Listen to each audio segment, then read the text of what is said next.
នេះគឺជាបទទំនួញអាល័យកាយម្ដាយរលាយ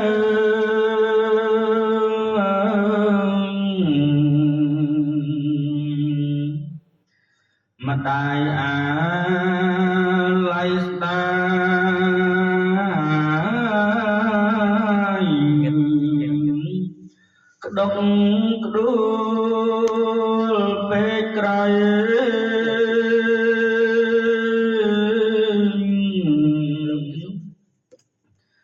រោគប្រលឹងតង់ស្លុតហើយណាបុតពិសេម្ដាយចាក់លោកី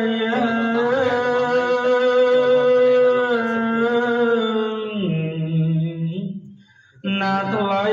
ស្នេហ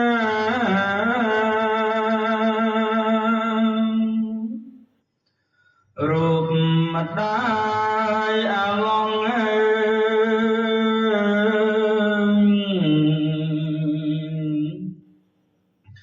ដួងចិត្តស្រំណងបត់គ្រប់កាយា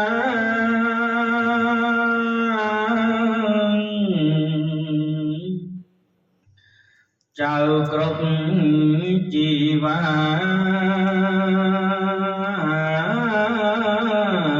អាចគេផ្ដាច់ការមកជរិតប្រឆក់យកយាយហើយ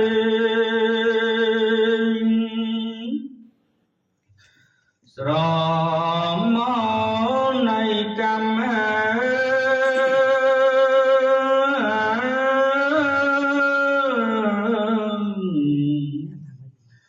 អន្តោ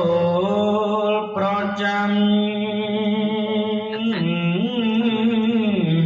គ្រប់រូ